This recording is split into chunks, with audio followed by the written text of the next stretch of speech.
Friedrich Nietzsche once said, "We have art in order not to die from reality." This might seem like an exaggeration, but is it really?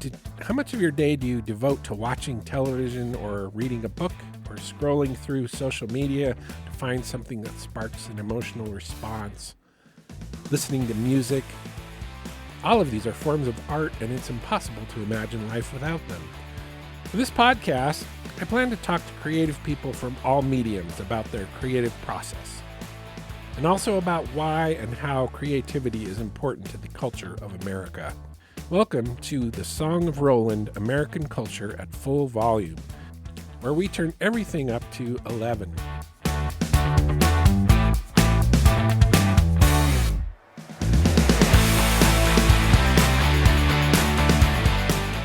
You want to make a film that's useful, right? And like you want it to be compelling and gripping and funny and all that stuff, good storytelling, but it also has to be practical and useful to the world, or in my view, and certainly Julia felt this, or else like what's the point?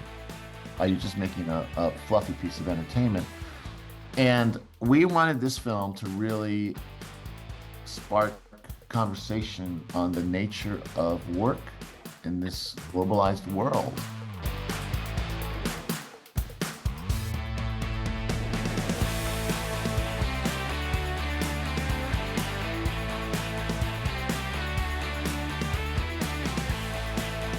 On February 9th, 2020, Steve Bognar stood on the stage with his longtime filmmaking and life partner, Julia Reichert, accepting the Academy Award for Best Feature Documentary for their film American Factory.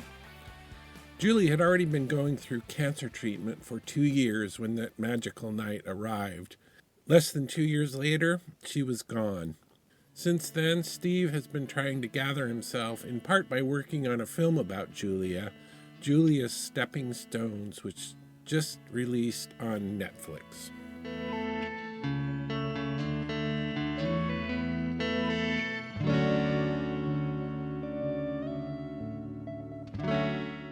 I'm trying to stay healthy, I taking care of Julia all those years. I sacrificed my own health a lot, and now I'm healthier than I've been in a long time. I work out all the time. I'm a vegan, I watch my alcohol consumption a lot, and so it's like I'm doing way better than I used to be. How long was she sick? Well, she was diagnosed with terminal cancer in April of 2018, and we were told she might have 6 months to live. And she lived 4.5 years. So it was a very pitched battle for all those years.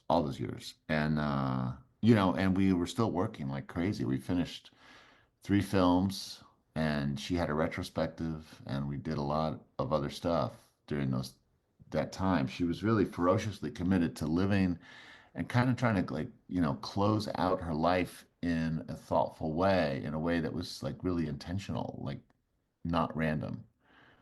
And so like she wanted to do things while in between chemo rounds or in between radiation or recovering from surgery. She was like, well, let's go on this trip, or let's make this film, or let's work on this. And we went through the pandemic with her having terminal cancer and having to go in for chemo and like all this. It was just insane. It was really the hardest thing I've ever been through. And her death, of course, is the hardest thing I've ever been through. And the 2 years since, just awful, just the worst. So, yeah. So was she sick while you guys were working on American Factory?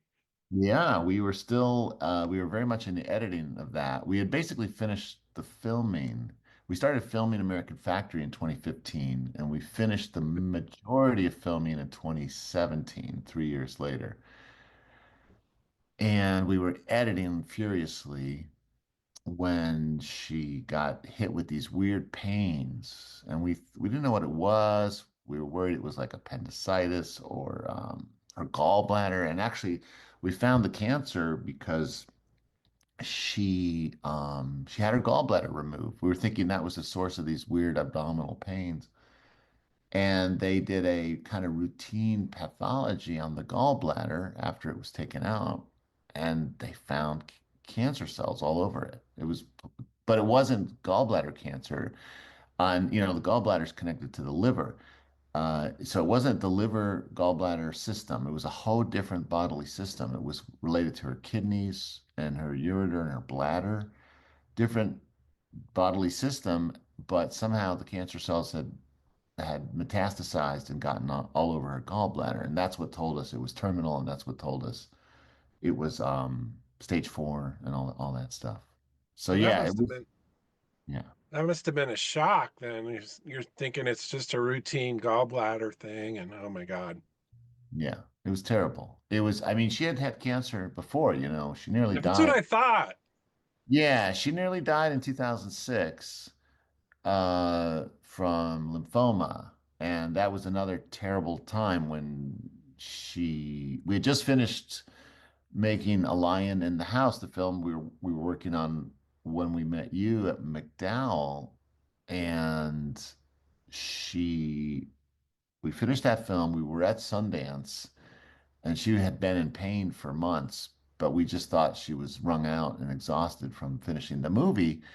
And we get to Sundance, and just before we left for Sundance, she was getting all these scans and tests.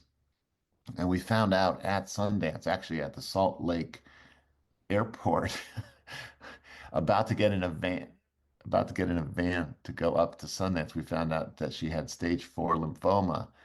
And we were at Sundance for like 2 days. We were supposed to be there for the whole time for 10 days, showing the film with all the family members who had so graciously been in the film, and, a dozen of the people who worked on the film. And we were going to really take that film out into the world in a big way at Sundance.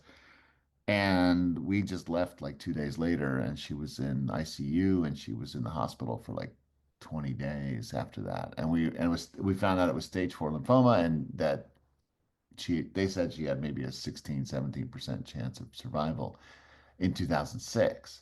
So we had been through a year of hell back then. And, our kid Leela, my stepdaughter, Julia's daughter Leela, had had cancer as a teenager. And we had spent 9 years making this documentary about families fighting cancer. So unfortunately, we knew a lot about cancer. And in 2018, when Julia was diagnosed with this terminal, urothelial cancer, it was like it was terrible. It was terrible, but it was also not unfamiliar, you know. Just the irony of it all, though. I mean, after all those years you spent working on that series, which must have been an intense experience in itself, and then to follow that up with, yeah, Yeah. crazy. Yeah. It made, when we were at Sundance, we started telling people Julia has, the word got out. Julia has cancer. They're leaving the festival. And people would be like, no, no, Julia made a film about cancer. She doesn't have cancer. And then, it's like this weird cognitive dissonance was going on. It's like, no, that doesn't make sense. She's here premiering a film about cancer, and she gets diagnosed with it. Didn't make sense.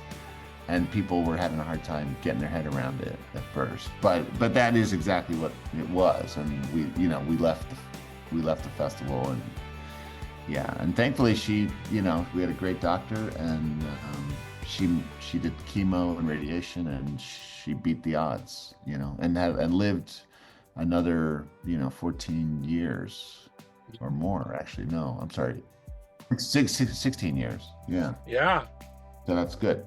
I know the math better than you do, Steve. That's not good. I'm a filmmaker, not a mathematician, Russell.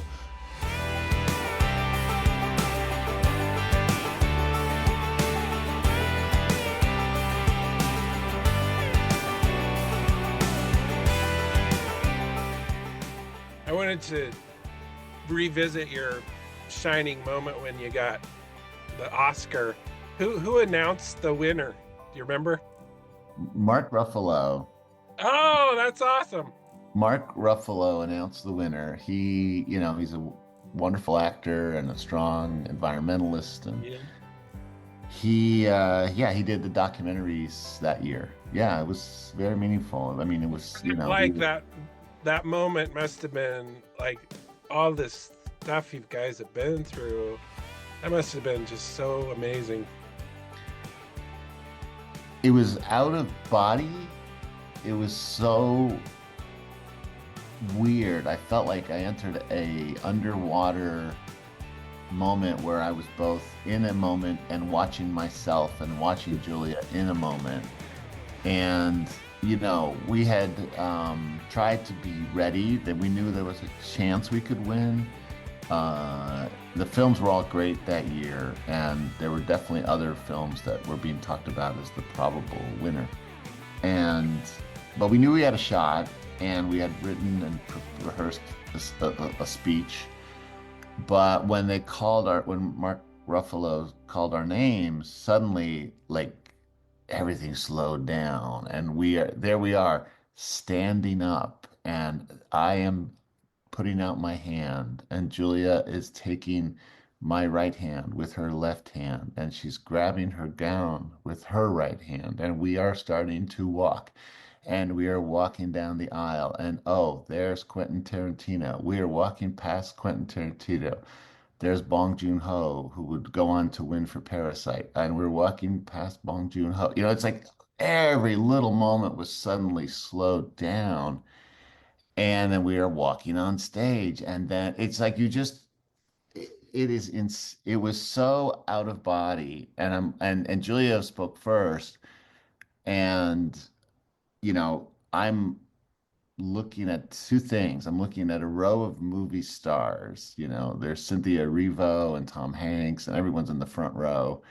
And I'm also looking at a huge clock that's a countdown clock because they tell you again and again you only have 1 minute. And by the time we got to the mic, that 1 minute was already, more than about half gone or something. And then Julia spoke, and just the honkingly large letters, numbers like clicking down 30, 29, 28, 27. And it was just like overwhelming. And of course, I was charged with like doing the thank yous. And it was really important to thank everybody who had helped with the film. And by the time I got to the mic, Julia ended with this wonderful and somewhat now well-known moment where she said, "Workers of the world unite," on the stage at the Oscars, which I'm so proud of her for doing. It was we wrote it together and she rehearsed it, but she delivered it just perfectly. And then I was supposed to step up to the mic and do all the thank yous, but the countdown clock by that point was flashing the words, "Wrap it up, wrap it up, wrap it up," like just like that, "Wrap it up, wrap it up." And before I even Yeah. started, they were telling me to wrap it up. So I was really living in mortal fear that the orchestra would swell and I, wouldn't get to say the thank yous. But I kind of rushed to start talking, and then I got them all out. But it was just one of the most weird slow-mo moments I can imagine. But I did feel it really, really mattered to me that Julia have what I felt was her recognition, for a lifetime of hard work in the trenches of documentary and telling stories of working people and women and undertold communities. And for her to get that acknowledgement is incredibly meaningful, and I'm just forever grateful that she got it, you know. She'd been nominated several times before too, so it was especially meaningful, I'm sure. Yeah, it was. Yeah, this was her fourth nomination. So, Mhm. but she never won. So yeah, it Yeah. was great. And I think actually coming home with that Oscar helped her resolve the fact that she had terminal cancer. That she had achieved certain things in her life and that helped it be easier to say goodbye to life and to the world and Yeah, to all of us, you know. I can imagine.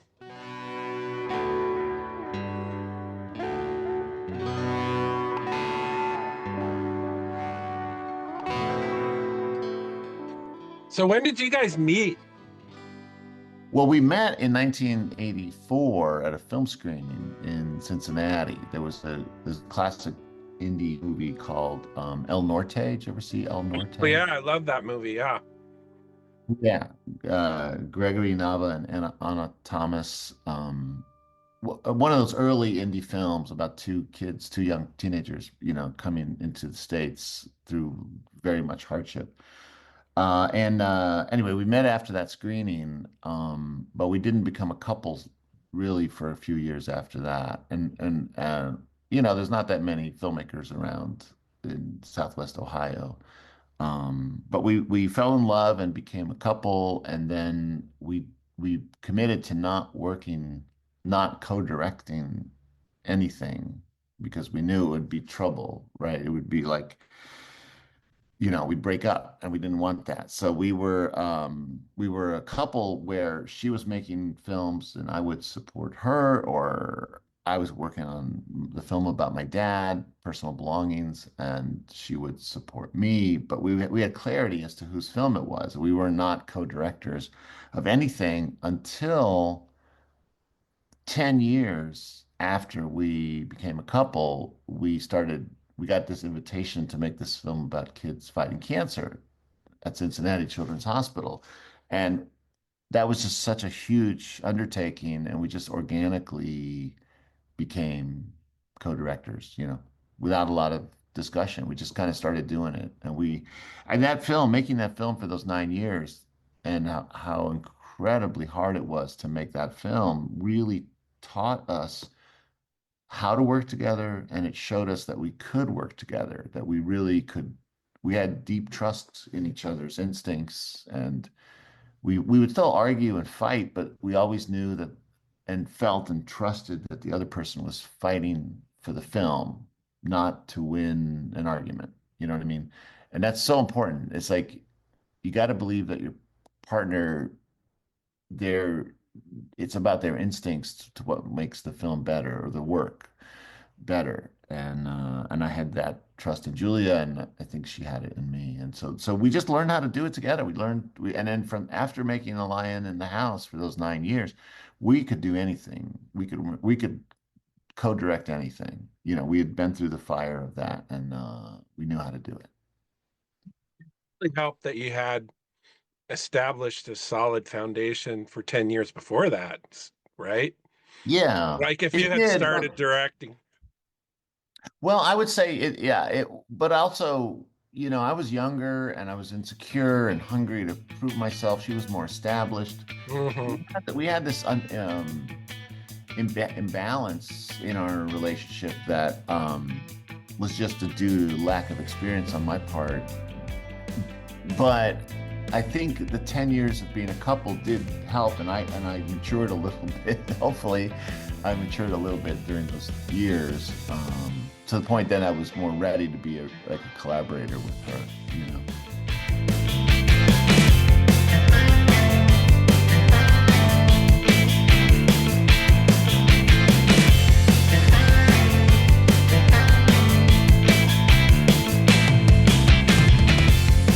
So how did the 9 to 5 project come about?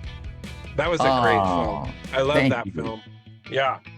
Thank you, Russell. Yeah, I am super proud of that film, and Julia's super proud of it. And one thing that's great, that film, 9 to 5, the story of a movement, which, is the story of secretaries in the 1960s, 70s, 80s, finally fighting back against the terrible sexism of their jobs. That film is still getting a lot of distribution. I literally every week get a request to show that film somewhere at a conference or at a college or an organizing event around either women's issues or labor issues or workers organizing. It's just it's so meaningful that the film has such a life out there. It was a film that we started, Julia had an old friend named Karen Nussbaum, who was one of the founders of the 9 to 5 movement. And Julia and Karen reconnected after many years, and Karen was talking about uh, those glory days of 9 to 5. And Julia was like, has anyone ever made a documentary about that time and all what you did? Because the 9 to 5ers, that movement, loosely defined, it changed things like secretaries didn't have job descriptions. They were told to wash their boss's dentures or sew the boss's pants. They were demeaned, they were sexually harassed, they had terrible pay, no job advancements. They would train men who then became their bosses. It was like such an imbalanced kind of system. And when Karen told Julia, like, no, there's never really been a documentary, that got Julia's wheels turning that maybe we could do that. And this is before American Factory came along. So we were actually working on the 9 to 5 movie before we got the invitation to come film at the Fuyao factory in Ohio, near, right near here in Dayton, Ohio. And then we actually finished American Factory first, and then a year later finished 9 to 5. And so both those films we were working on both of them at the same time, which is also pretty crazy, especially It's crazy. after Julia got cancer. But Yeah. we had a great team. I mean, we had great editors. Jamie Meyer Schlenk is the editor of the 9 to 5 movie, and Lindsay Utz is the editor of American Factory. And they did tremendous, huge, heavy lifting on both films. So that made it possible to do both. So where did the invitation for American Factory come from? Well, it's crazy. We had made an earlier film at what used to be the General Motors The truck last plant. truck. The Yeah. la the film is called The Last Truck. Dayton, Ohio had a truck plant, a General Motors truck plant called Moraine Assembly. And in 2008, that General Motors announced they were going to close that truck plant. And it was like huge, terrible news in Dayton, Ohio, because generations of folks had worked in that factory and built a middle class for Dayton, Ohio. There were thousands of people. At one point, that plant was running 3 shifts and it was 6,000 workers, like 6,000 workers on 3 shifts. It allowed people to buy homes in this town, send their kids to college, even if they had never been to college. They like it really did build the middle class of Dayton, Ohio, and not just this one plant, but all the ancillary support supply chain, smaller, more sometimes mom and pop businesses that would do brake pads or air filters or whatever that you might need for a vehicle.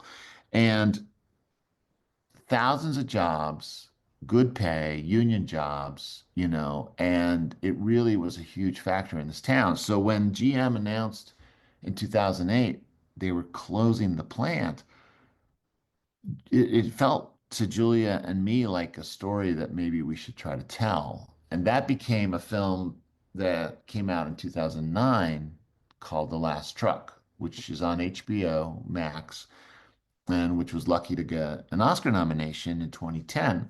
And we left that experience thinking that factory's closed, it's shuttered, it's abandoned. And 2010, 2011, 2012, 2013, 2014, year after year, that factory is just kind of rotting away. It's empty, nothing's going on. There's raccoons in there or, skateboarders. And like we thought we'd never go in that factory again. I mean, I think many people in Dayton thought, well, that's just going to get torn down someday.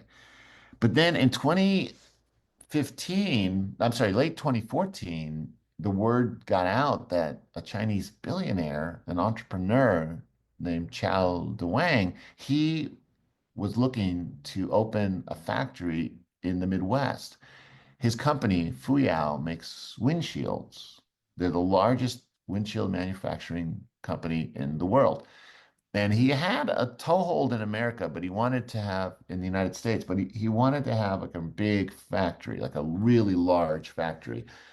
And he was looking around Indiana, Ohio. He was looking at farmland, but someone in the city of Dayton, a few people in the city of Dayton had this idea that maybe the old GM plant could be resuscitated and retooled and refurbished and become the home of Fuyao. And Dayton was a huge General Motors town, a huge auto town, because we're south of Detroit.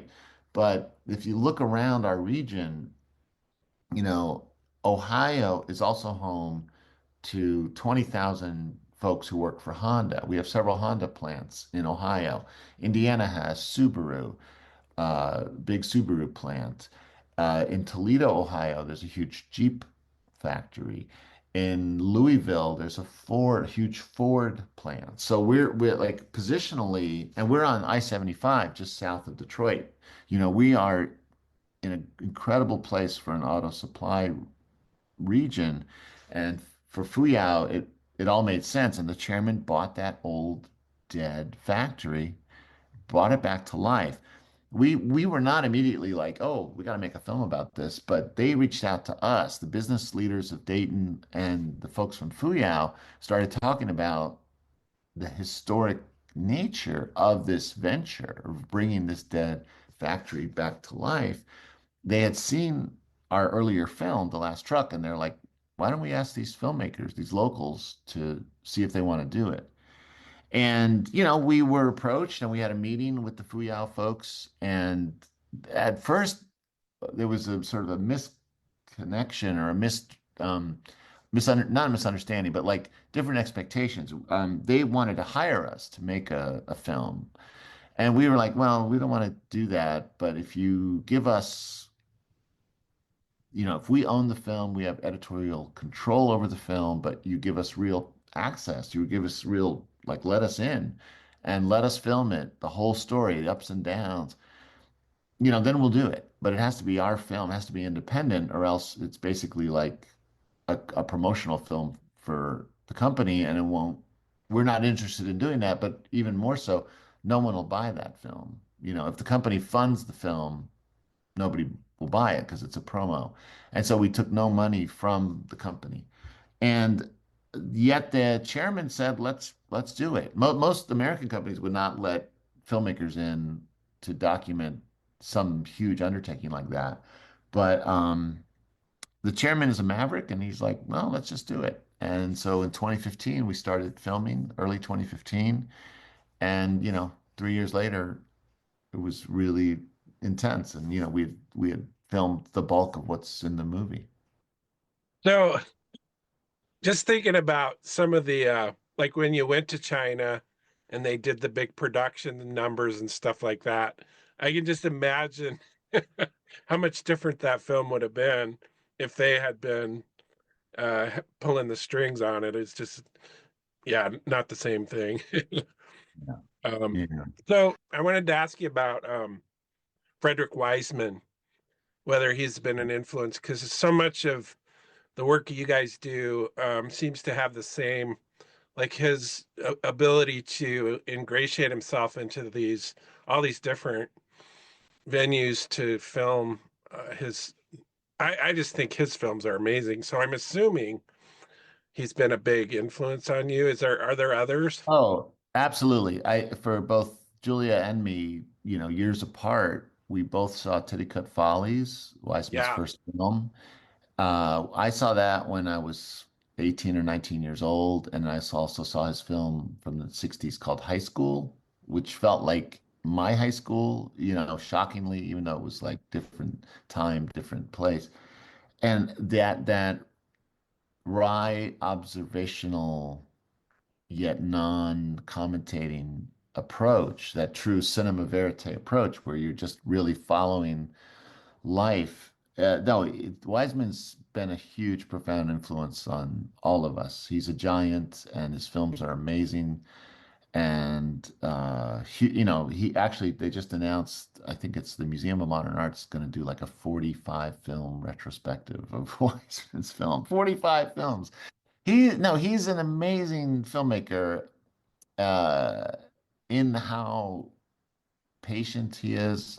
And you really have to, I mean, I've learned that like to really immerse in a scene in a moment, you cannot do it quickly. You cannot if I mean I feel like I learned this from Wiseman and also D.A. Pennebaker and the Maisel brothers and Barbara Koppel is like you show up in a situation with your camera and your humanity, you know, your sense of human connection. It takes like at least half an hour or an hour before you really start to see the dynamics and the subtleties of what's going on. And then I'll start filming right away, but I won't notice a lot of stuff until I'm relaxed into the moment, you know, and people are starting to relax a little bit around me or around us. And and then you can see the things that bring something to life. You know, as a writer, I'm sure you are looking for that telling detail that reveals character or reveals something that is unexpected. And that's what my lens is searching for, you know, how a person did their hair or the button on their jacket or, you know, that kid in the corner who's seemingly bored but suddenly is doing the most interesting thing in the room. Like you just are having to attune your radar, your senses to the human moments. And then with time and trying to be sensitive, you can find them and try to, you know, record them. And I think Wiseman, of course, has this heightened ability to do all that. Julia and I were lucky. We actually took a master class from Wiseman back in like 2003 or four. We got in on a lottery. There was a lot of people wanted to take it. It was presented by Hot Docs up in Toronto. That's the biggest documentary festival in North America, and they uh, they had Wiseman for like it was like a 2 day workshop. You know, multi hours, like 10 hours, 12 hours across 2 days, and we just learned so much from him about the how to observe, but also the practicalities of camera and how camera and sound dance together. You know, how someone operating a microphone has to bob and weave around the camera person, how you communicate silently, even getting permission, how he negotiates permission. It was just incredible. I filled like 2 legal pads with everything I learned that day. And so but all my documentary foremothers and forefathers, you know, have been huge influences. And, yeah. Must have been right about the time I met you guys that workshop because I think McDowell was a 2004 maybe. Yeah. Uh, yeah, 2003. Was was it? it three? I think it was 3. Okay, late 2003. Yeah, Yeah, yeah, that's yeah. that's probably right. um, and I have to thank you publicly for introducing me to Steve Earle. Oh, You burned a CD for me, and I played that CD so over and over and over. It was so great. Yeah, it was a great oh, that's wonderful. selection of his best Oh, stuff. well, he's a great musician, and Yeah, everyone should know his music. yeah, Yeah, I still remember you playing piano in the evenings after dinner when we'd gather in that kind of common room, and you would get on there and play piano. We'd all sing along. That was really joyful and fun, and was fun. you brought such a great spirit to it all. Oh, Yeah. thank you. You too.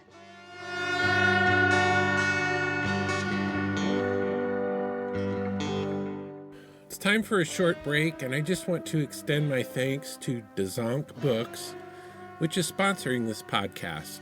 Dezonk published my latest novel, Cold Country, and they were named the best independent publisher by AWP 2 years ago. Now let's get back to my conversation with filmmaker Steve Bognar.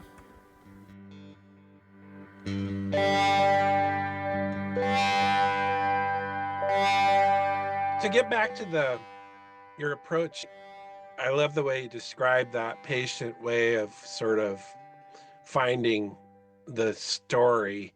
And you guys are obviously great at that. So I wondered, like you must film hours and hours and hours to get what you want. I guess what I'm trying to get to is when you start putting it all together, how do you decide which characters, which people to focus on? I mean, there's obviously some clear ones like the chairman and stuff like that, but Yeah. how do you build that narrative, I guess is the question. There's a lot of trial and error, both in the filming and in the editing. You know, with American Factory, we filmed the people you see in the film. There's a good dozen, 15 people in the film who you hear from, you hear about their lives a little bit. But there's another 15 or so people who we followed for those 3 years who barely appear in the film or don't appear in the film. And that's painful and hard because you want to include everyone. But the weird thing about what we do is we are um, we are always at the mercy of the people who are trusting us to film them. And if they don't want to film with us tomorrow or ever again, that is their right to drop out of our film. We don't have contracts or any agreements. It's like, it's all like, look, we'd be grateful to follow you and try to tell this story, but you have a right to say, I actually changed my mind. I don't want to do this. And so then we end up with footage we can't use, and it might have been weeks and weeks and weeks of filming, or months, or even a couple of years of filming on and off with someone, and we don't use it, and that's the way it goes. Or we film with two people who, or three people who we really like, but their life experiences are very similar, and so we have to make a tough choice about who to use in the larger story and who not to use, because you can't have redundancies, I use the word character in quotes, but like some folks, in American Factory, there's a number of former GM auto workers who now work for Fuyao and for the Chinese company, and they had really good lives as well-paid union workers who worked their asses off, but they had a good living. Well, we can't have like 5 or 8 of those folks because their stories start to seem the same. So we do make tough choices in the editing room, and in the filming we try to not follow folks, but you inevitably, I mean, you're still making lots of choices about who's interesting and who's not. And it's a lot of gut feeling, going on instinct in the filming stage. In the editing stage, we do a lot of testing. I mean, a huge part of our process is we work our we work the material. We start honing it down and shaping it and taking out the boring stuff. But then once we have something put together, we'll show it to fresh folks, friends who are sharp but not in the automotive world and not filmmakers. And they'll tell us like, oh, that storyline or that person is really compelling and this person less so. And we also just watch our rough cuts with small groups, with audiences, and you can feel it. You really can feel, like a work of theater or a piece of music. You can feel when something's connecting and when it's not. It's kind of an amazing phenomenon, but it's true. And so we do a lot of test screenings. We watch how the audience flows or does not flow with whatever version we're showing. We do discussions afterwards. We do questionnaires afterwards and get written feedback. And all that helps us shape shape the movie. But there's times when we have to cut someone out that we're like, I don't want to lose that person, and yet it's not helping tell the larger story. In American Factory, there was a person we were sure was going to be like a main protagonist in the film. Her name is Rebecca, and you see her in the film. She was the attorney for Fuyao, but she's American. she had grown up until she was like 15 or so years old in China, and she spoke fluent. She's Chinese, or was Chinese, now is Chinese American, and her Mandarin's perfect. And then she moved to the States, and she learned perfect English. She went to law school, and she got hired by Fuyao to be their like head attorney, chief counsel. And she was so great at everything she did, super, super smart and dynamic, really tons of charisma and personality. And we thought, well, she's really amazing. Let's follow her. And then as the story went on and the pressures grew, they kept giving her more and more responsibilities. The company did. And the stress was really getting to her. And we were filming all that. And then she has three kids at home, and like we're filmed one morning, I filmed her like racing out the door and literally like handing each kid a Pop Tart for that's their breakfast, and she felt terrible about it, but like that's the reality of her crazy life. And it reached a breaking point. And then in summer of late summer of 20, I want to say 2016, she quit. She announced she was quitting. We'd been filming with her for like almost at least a year and a half, and suddenly she's quitting the company, and everyone's shocked. And we're like, oh, this is huge. This is a big part of this story. And we were sure that was going to be in the film. And she's hugging people, and everyone's crying. And it's so emotional. And we're like, this has got to be in the film. And then, fast forward another year and a half, we're editing the film, and we were debating with our editor, Lindsay, who's a genius. We were like, Lindsay, Rebecca's story of the pressure and, quitting, all that, it's got to be in the film. And Lindsay tried to make it work, but she came back to us and said, it's too big a story. It overwhelms everything, and it becomes a film about Rebecca, not about the factory. And it's too much, and we can't have it in the film, and we're like, what, are you kidding? No, she's amazing, and it's so dramatic, and it shows the pressure everyone's under. We got to have it. And we went back and forth for months about that. And in the end, Julia and I agreed that Lindsay, our editor, that Lindsay was right. And Rebecca's story is not really her story. I mean, she appears at American Factory a number of times, but her story is not in the film. And ultimately, that feels like the right decision, as painful as it was to not include it.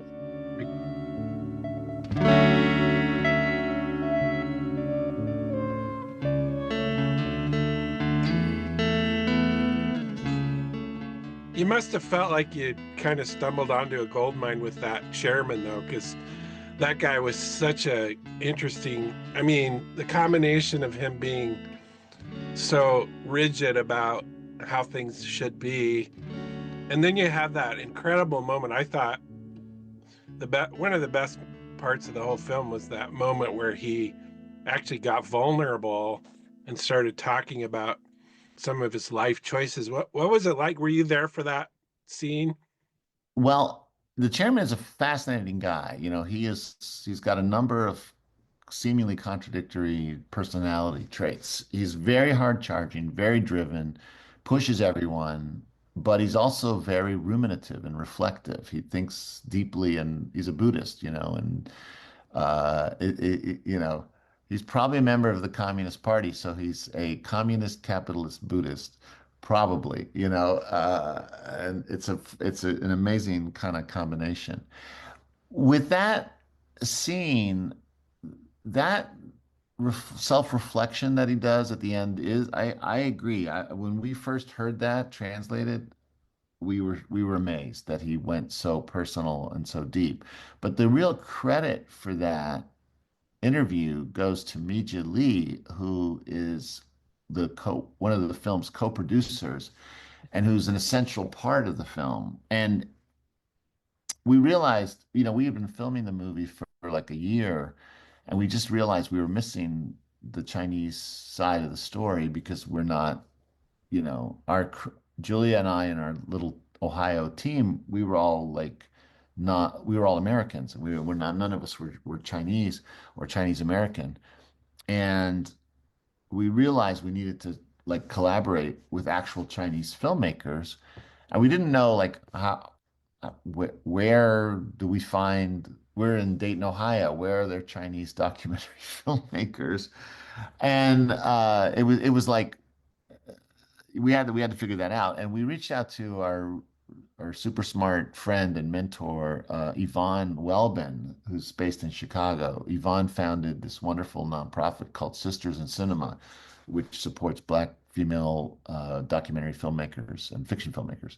And Yvonne said, well, in New York City, the New School has a graduate program in documentary. And for whatever reason, there's a number of Chinese students there, not Chinese American, but actually from like Beijing, from China, who are studying documentary production in the States. Why don't you reach out to them? And that set in motion a series of finding, field producers and eventually co-producers who are Chinese documentary filmmakers. And two women who came on board as like field producers became so essential to the film. Chen Zhong and Mija Lee, those two just became co-producers of the film and at the heart of it. And either one or both of them were in Ohio like every month from the time they started working on it.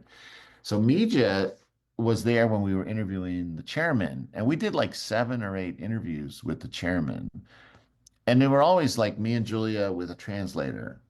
And Mija became that translator after a while. And the chairman and Mija would banter, and Mija's a very driven young filmmaker, and chairman respected her ambition, and she was very interesting.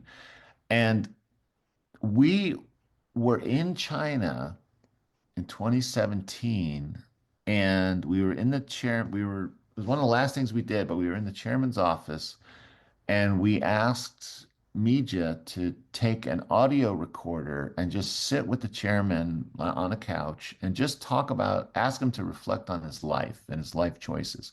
And we didn't give her questions, and by then she is a very smart documentary filmmaker, and by then she and the chairman had built a real rapport. And so she and the chairman sat across the room on a couch, and Julia and I and our nephew Jeff Reichert, who's a producer on the film, we were in the room, but of course none of us speak Chinese, none of us speak Mandarin, so we didn't understand what they were saying, and we were kind of off. We just wanted to give them some space, and there was no camera; it's just audio. But Mija asked the chairman to reflect on his life. And she, I think a great interviewer, and like Julia was this, a great interviewer creates a space where you want to go deep, where you want to reflect, where you want to just go further than you might have thought you would. And she did that for the chairman, and that allowed him to really reflect on his life choices and saying things like he misses the simplicity of his youth and the connection to the natural world, and he wonders about his life choices. It's a very powerful scene, and I'm forever grateful he was willing to go there, but it's really thanks to Mija creating that trust with him.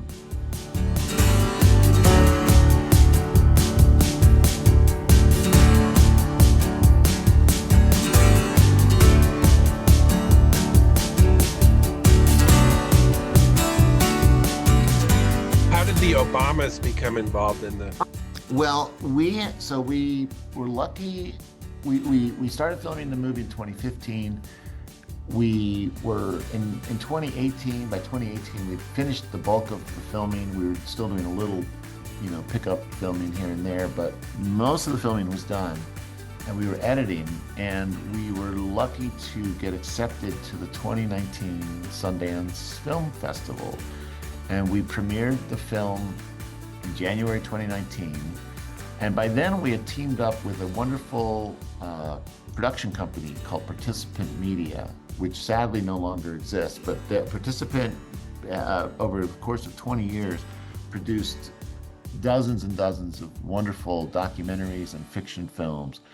And Participant's not a distributor. They're a production company. So they work with filmmakers to make the film and give money to make the film, but then the filmmakers and participant try to sell the film at a place like Sundance.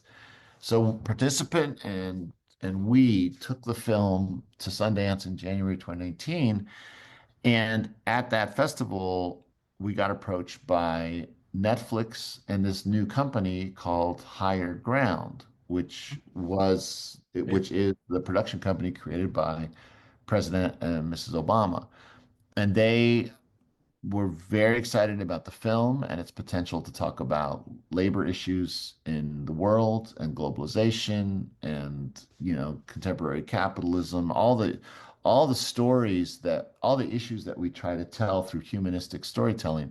They really connected with it. And so we had other distribution offers, but Netflix and Higher Ground seemed to really get the film and had a lot of support. And we knew that if we teamed up with the Obamas, it would really help the film get out in the world. I mean, this was going to be their first release, their first launch of a film from their new company. And they have a deal. Higher Ground has this deal with Netflix, like so they do things together, and that was an amazing opportunity. And so we teamed up with them. The film was basically done. We still did tweak it after Netflix and Higher Ground came on board, but it's essentially the film we showed at Sundance with some minor, little tweaks here and there. And then, the Obamas were incredibly great to help launch the film. And we did a little video with them in a coffee shop. And, it's just, they were hugely helpful to the film's launch and success. I wondered if it was the first of their production company. That's so cool that you guys were number one. That's very Mhm. what an honor. What an honor. It was great. Yeah, it was, no, it was really huge because it really was like rocket fuel for the film, Mhm. in a wonderful way. And these issues, we hoped you want to make a film that's useful, right? And I mean, I think that's like you want it to be compelling and gripping and funny and all that stuff, good storytelling, but it also has to be practical and useful to the world, or in my view, and certainly Julia felt this, or else like, what's the point? Are you just making a fluffy piece of entertainment? And we wanted this film to really spark conversation on the nature of work in this globalized world where jobs are sent to the countries that pay the least and may have the worst safety policies and standards, and where automation is growing and taking away jobs. And what is the fate of working people? It just was. We just felt so lucky to get to try to tell a story on a global scale. Yet it was filmed in our own backyard. That was an amazing opportunity. And we're also just grateful that Netflix and the Obamas got it. They really got this opportunity to talk about these issues. And the film, beyond showing on Netflix all over the world, the film's been used and shown everywhere from Harvard Business School to like the union halls in Detroit. And it's just seen so much use out in the world, and it's that's very, very meaningful.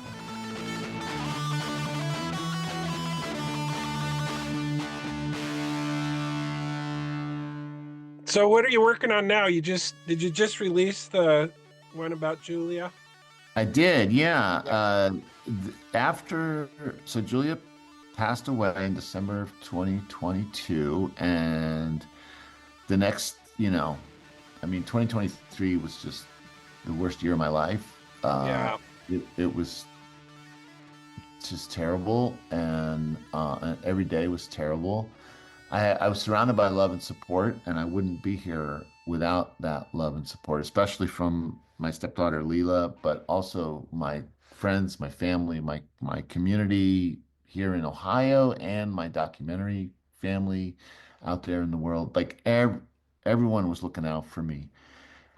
And, you know, before Julia passed away, she was lucky that she was having a retrospective going around the country. It was organized by the Wexner Center for the Arts, and it premiered at the Museum of Modern Art in New York. And Julia luckily got to show like all her films or almost all her films in different cities around the country, and it was great. It made me so happy that she got her day in the sun like that. Yeah. And as part of that, she started sharing her own backstory. She would introduce the retrospective at like a kickoff event, and she would tell the story of how she grew up a working class kid in a family where there were four kids. No one had ever gone to college. Her dad was a butcher. They had a small home with no books on the shelves. Dinner was 5 minutes of, she and her three brothers wolfing everything down. And how she went from this being this working class kid to finding a curiosity about how the world worked, science, photography. She wanted to be a journalist. And she tells this story and how she found her way to get to college. No one helped her. She literally did research at the library. Like, how do you apply to college? How do you choose a college? How do you pay for college? All that. She figured it out on her own. And she was sharing this story with audiences. And the story ends with her making her first film, which is a classic called Growing Up Female from 1971 that she made with Jim Klein. And that story she would share with audiences around the country in 2019 and before the pandemic in early 2020. And it was such a great story. And I started realizing, we knew she had terminal cancer, and I started realizing like she should record this. We got to get a good audio recording of this. And she was like, yeah, yeah, we'll do it, we'll do it. But she resisted. She didn't, she just put it off because we were very busy. And finally, uh, it was just crazy how she was procrastinating on it. But I knew we had to get it while her voice was good and while she was healthy enough to do it, right? But she just was like hemming and hawing about doing it. And yet months later, my birthday was coming up, and she asked me, "What do you want for your birthday?" And I said, "Well, honey, I'd like you to record your story. That would be my birthday present."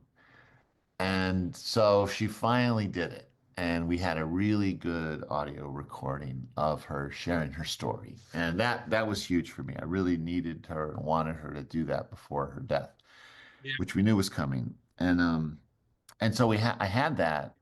And then after her death in early 2023, at my lowest time, I was alone in the big house where we had, lived and worked for decades.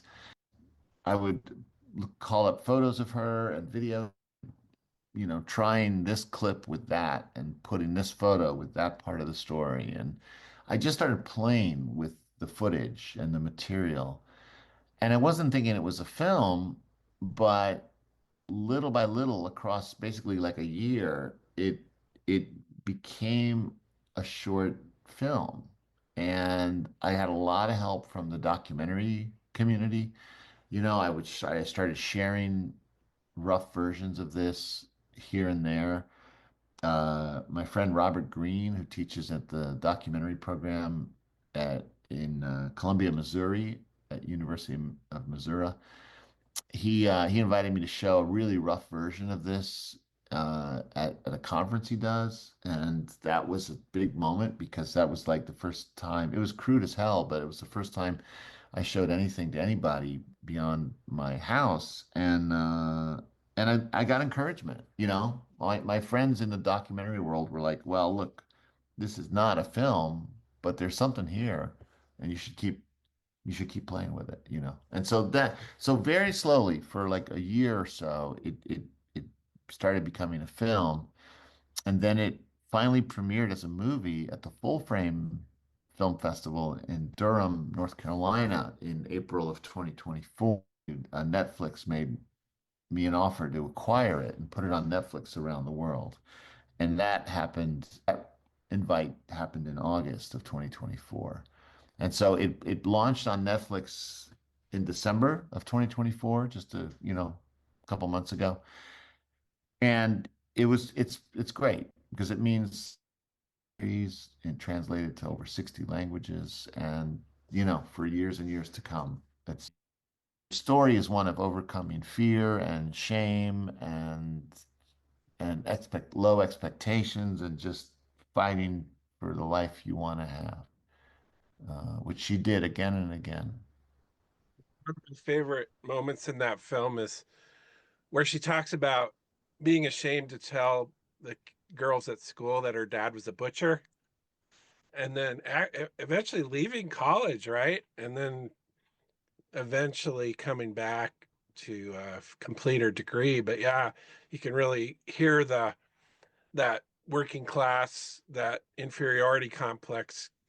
It was part of what drove her, wasn't it? Yeah. It really was. Yeah, when she was sharing like dorm meeting at Antioch College, and all the other Mhm. young women's dads are lawyers and doctors, and her dad's a butcher at a grocery store. Yeah, she was ashamed and she started lying about it. And that overcoming that class shame Mhm. really fueled her to tell working class stories. And that's a huge part of her work across the next 50 years, and the sense of like you should be proud to be working class, not ashamed of it. That was very important to her.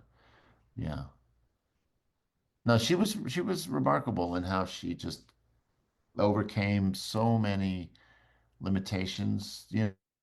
When they made that first film called Growing Up Female and they couldn't get a distributor, they got a really terrible offer from an established distributor, and they're like, well, no, let's not take it. Even though this company's established, let's not take it. Let's create our own company and do it ourselves. Like that's the kind of thinking outside the box that she always had that I'm amazed by. Yeah, that's really brave, especially for her first project. It's just amazing. And then Seeing Red was not too long after that, was it? Well, like Seeing 12 Red. years later. Oh, was it Yeah. that long? Okay. Yeah. I love Union that. made Yeah, she made Jim and Julia made four films together. Their film Union Mates came out in 1976, Okay. and there's a great story. It's a very low budget movie. They shot the interviews on rough video format that they thought would be a way to make films more proletarian, but it turned out it just didn't look as good as they wanted it to, and they just did not feel confident about the movie. And the night before its world premiere in Dayton, Ohio, to a sold out audience of over 1,000 people, they were so bummed out. They thought the movie was going to flop, and they, Julia told the story that they were so depressed they went to bed, both of them, and they're fully dressed, like they took off their shoes, but they just didn't even bother brushing their teeth or getting their jammies on or anything. Like they just went to bed. And then, of course, the next night, the film premieres, and not only is it received rapturously, but Pete Seeger happens to be there because he's in Dayton, Ohio for a concert, and he comes to the show. He's like there a day early. Pete Seeger watches the movie with the audience, comes up to Julia and Jim afterwards and says, this is going to be an all-time classic. It's a great film about workers and working people fighting for their rights. And of course, it did become a classic. Howard Zinn called it the best film on working class and labor stories he's ever seen. And it's a film that here is now in the National Film Registry and is still in active distribution. And it's a rousing film. We showed it last summer in LA at the Academy of Motion Pictures, and it just plays so good because it's such vital filmmaking, and the people in the film, the three women in the film, are just amazing, you know. But it's so funny that it still makes me laugh that Julia and Jim just felt it was, you know, because it looked crude. It was not going to succeed. That's cool that Seeger was uh, gave him that kind of encouragement. Then he was in Seeing Red, so that was nice. Yes, Uh, exactly. So then they after Union Maids, they found out that all the three stars of Union Maids had been members of the Communist Party, and yet they weren't out about it. And Julia and Jim started asking themselves, well, is there a story to be told here about people who were US communists, American communists, and what happened to them? Why in the 1930s did they become members of the Communist Party? And then what happened to them in the 1950s during the witch hunts of the McCarthy era? And Pete Seeger was one of them, and he outs himself as a communist for the first time in that film in Seeing Red, and he sings great songs in that film. You know, it's yeah, no, I love both those films. They're amazing achievements. so much, Steve. I'm just so happy to see you again for one thing, but I really appreciate you agreeing to do this. Oh yeah, no, it's great to talk, Russell, and I appreciate you. You know, I'm glad you're doing a podcast, and I appreciate you inviting me. Of Yeah, course, my pleasure. yeah, and you know, I So want to say that you know, if anyone wants to see some of these films yeah, on Netflix, there's three of our movies. There's A Lion in the House. That's the film about kids fighting cancer. That's on yeah. Netflix. American Factory is on Netflix, and the new film called Julia's Stepping Stones, which is about Julia. That is on Netflix. And then the film we made about the closing of the old General Motors factory is on Max, HBO Max, and that's called The Last Truck. So those films are out there.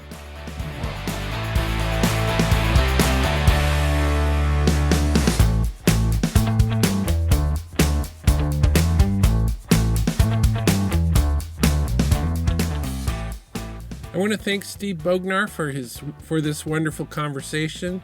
And I also want to say that when I had the opportunity to meet Steve and his partner Julie about 22 years ago, everyone at the artist colony where we met referred to them as our den mother and dad because they were always worrying about whether everyone was doing okay and whether we were all getting what we needed.